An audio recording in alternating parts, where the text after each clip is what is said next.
Right away you can see what's happening. This boat is coming closer, coming forward, becoming more prominent and more important in the painting. Everything else is an accent to what is going on right here. Today, I'm going to show you step by step how I paint this scene. We'll talk through values and color mixing and everything that you need to know to create vibrant, believable light within your scenes. I typically break down scenes into 3 phases. Phase 1 is painting the lights in the scene. Everywhere that has light in the scene, what is the color of that area specifically? And once we're done with that, we will paint a large connected middle value shape, and then at the end, we'll get into the darks and the details of the scene. By using this methodical approach, I know what I'm trying to accomplish within each wash of the paintings. And when we add all these phases together at the end, that's when we're left with a scene with a full range of values and believable light. I've wet down the back of the paper and the front of the paper with a sponge, and I'm just laying this flat on my surface. I start where the light is the brightest. And by laying that in and establishing that first, we already know that everywhere else in the painting is going to be brighter than this one area. So the colors that I'm using here are raw sienna and some lavender. And then where it's a lot cooler here, I'm mixing in some cobalt blue. And right here, I'm using a smaller synthetic brush. When I have more color changes and little bits I'm trying to pay attention to, that's when I tend to use a smaller brush. But notice the nice transition in color. This warm leaks right into the cool. I'm looking at my reference photo and I'm already thinking about the areas that are in light and the areas that are in shadow. And by laying them in this way on a nice piece of damp paper, I can let watercolor do its thing. I can let colors just kind of blend on the paper. And because I've dampened the back and the front of the paper, I don't have to worry so much about getting hard edges. Notice that I've painted here and I'm just leaving that. Well, if you were to touch the paper, you would realize that it's still damp. Now, it's not sopping wet, or else these colors would just be flowing down the paper, but it's nice and damp. And what that's doing is giving me more time, more options, more ways to think before the edges are drying up, so I can still get some soft connectivity within that whole shape. And I'm going around the scene, laying in that light blue color that will be in light, dropping in some warm colors to mingle with it. Now here I'm getting into the sky. So I laid in the light areas on the boat, and now I'm moving right up into the sky. I'm laying in some kind of silvery gray color, leaning towards blue, to be the color for the clouds if I'm going to paint around any clouds in this scene. Just like I did down with the boat, we're starting with the lightest colors in the sky, then I'm going to negatively paint around any clouds with some darker, more rich blue color, and that's cobalt blue. So I can drop that in and leave a few hints of some clouds. Now I'm getting a little more stronger value, dropping this in while it's nice and wet. And this up here is cerulean cobalt blue with a little bit of lavender mixed in as well. This painting is not about the sky, but we can still hint and suggest at some of the clouds that are up there.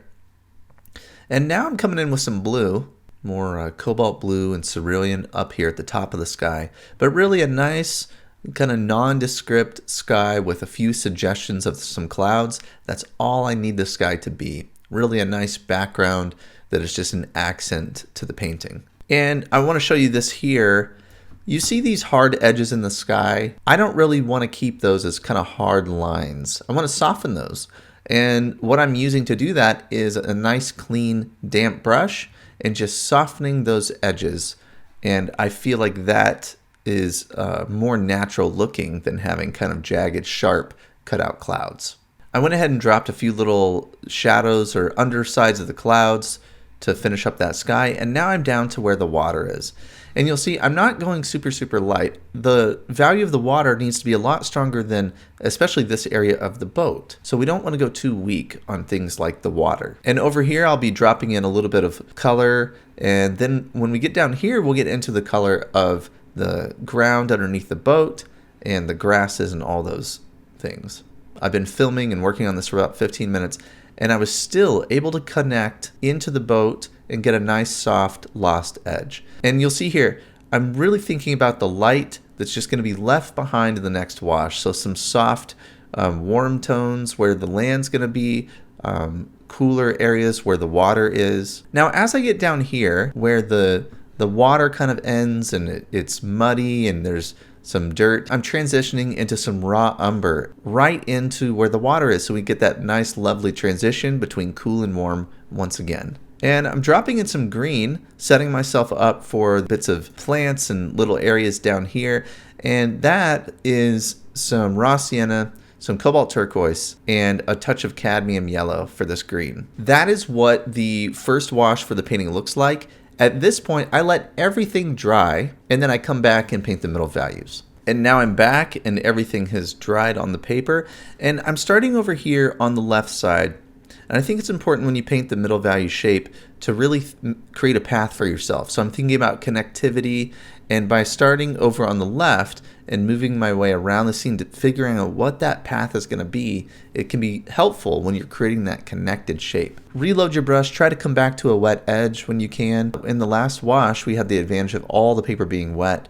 Now I'm thinking more about painting in a connected way, where I paint a little bit, come back to the connection. And this is some raw umber, a little bit of neutral tint. You know, we're so good at seeing all the little details. If you really look at this reference, you can see way into the distance and all the little bits of things that are back there. But what I want you to do is squint at your reference. Try to see that connection of land and values into the boat all as one shape. We're gonna have a lot of information in this painting down here in the foreground. The background of the scene I want to keep more simple, because if it's way overcomplicated with a lot of information, then I'm creating some conflict between the foreground and the middle ground and the background. So I'm getting the shape of that land, and now I'll need to connect this boat into that, and then over here into the main boat. For that, I'm using some cerulean, a little bit of neutral tint, just a deep kind of richer blue color. You can already start to see how the light is going to look within your painting. And this is really fun. Once you do this more and more, it becomes a lot easier.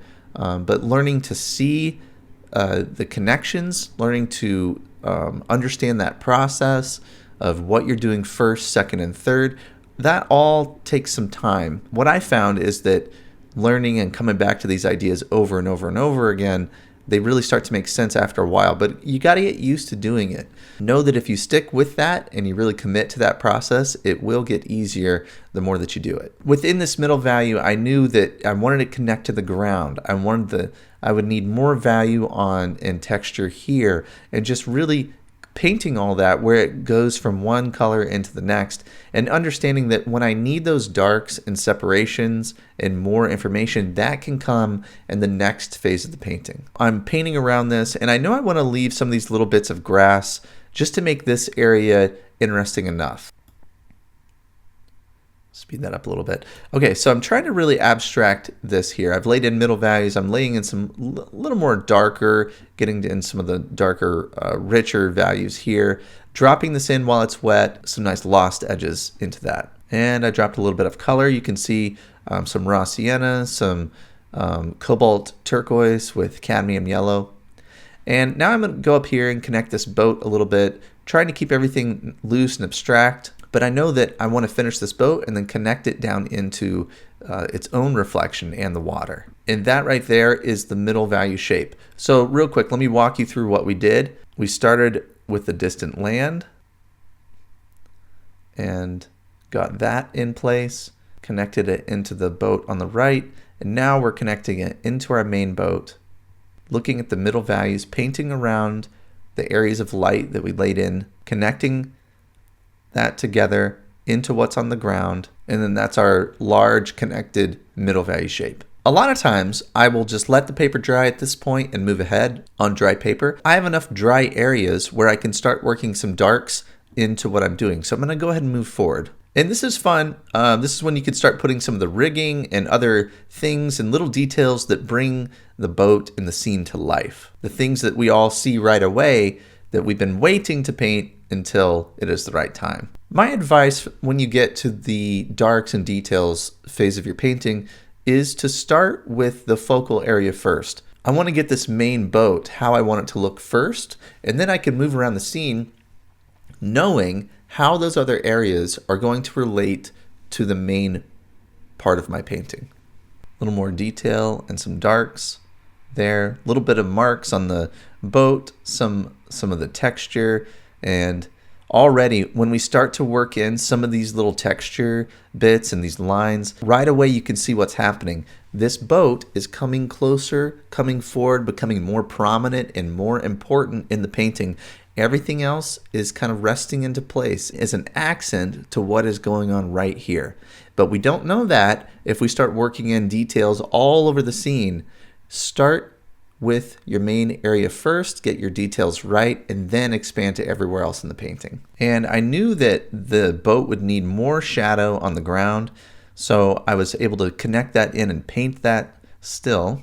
Now I've done a little bit more dry brush. I put a few little dark marks around this boat. Now I'm using my palette knife, and this little wash is still wet here. Watch what I can do with this. Pushing down firmly, dragging that over. I mean, that's a really nice clean mark to make a rope into the scene here.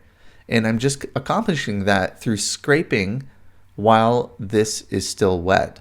So that can be a nice way to break up an area to get a little unique, interesting mark, is by scraping in with your palette knife or your fingernail. But a few things you want to think about is you don't want to do it right when the wash is put down because it's too wet. And you don't want to do it in a thin wash either because it won't actually do what you want to do. So it needs to be thicker paint that is still damp but not too wet. And a few more little ropes. And this is a little thing, but starting that mark and just dragging it away and lifting off your brush. And what that does is it keeps it more abstract, but when it gets closer to the boat, it's way more sharp and focused. And a few little dark marks and accents. And then here we go. If we can really take our time when we are painting and understand what we are trying to accomplish in each phase, focusing your detail and attention first in the main area of your painting where the most interest should be, we can really paint a compelling scene with strong and believable light. Next week, I have another demonstration for you, and we're going to talk about textures and the role that textures play in creating depth and believability within our paintings. So if you haven't subscribed and hit that notification bell, go ahead and do that now. You don't want to miss any one of these videos. I have a new video that comes out every Monday. And what I cover today is challenging, and it can feel really difficult when you're first getting started in painting this way. If you want a resource that can help you today, take a look at this. Have you ever been really excited about a painting and you get all set up, you find that right reference that you're excited about, and then it's time to go and you feel lost? I have a free resource that I want to give to you today that can help with these problems. My 5 steps to plan a successful watercolor painting. I walk you through the crucial planning phase of your painting that will help you understand what you're going to paint first, second, and third. The planning is really so important, especially in watercolor. This medium is harder to correct. It's so immediate. So having that plan is very important. I send you a PDF that you can download. And the great thing about this is you can have it on your phone. You could print it out. You can download this right now before you start your next painting. All you have to do is follow this link here and download my 5-step guide to planning a successful watercolor painting.